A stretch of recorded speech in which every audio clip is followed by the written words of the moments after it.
So this is my third and final Titanic related video this evening, and it's a personal one. I have long been fascinated by the Titanic, and I first saw this film, A Night to Remember, before the famous James Cameron version, which blew me away. I still regard that as the greatest film ever made, although it has many flaws, but I still regard it as a breathtaking film.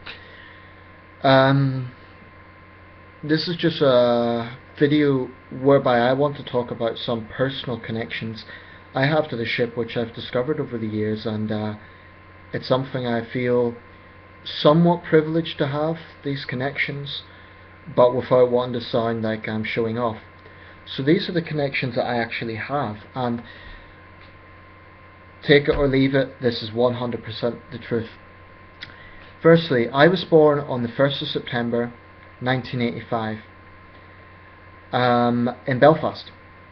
Now that date is significant because that is the very day that Robert Ballard discovered the Titanic at the bottom of the Atlantic. His was the first expedition to discover the ship again after, at that point, 73 years.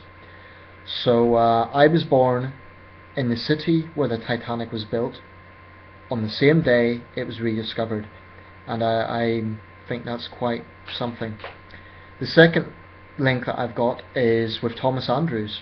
He was the man who designed the Titanic. He was depicted in all the films. He's one of the most famous passengers on board. He was the designer.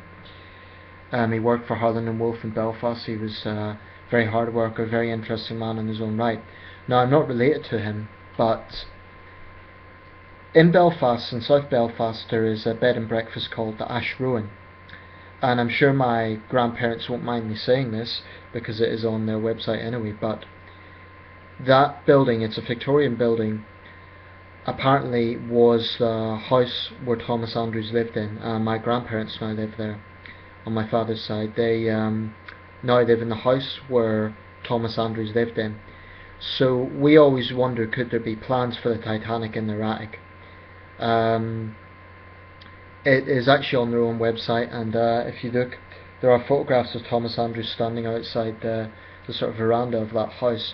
His daughter was also born there.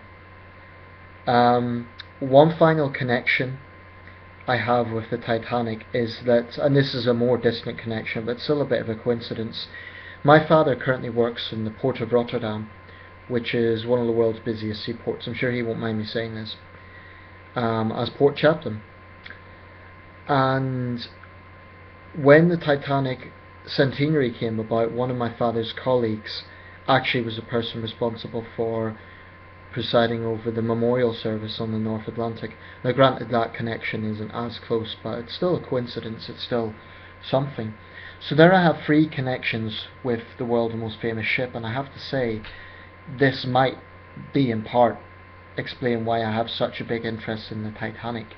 I always have, and I think I always will do.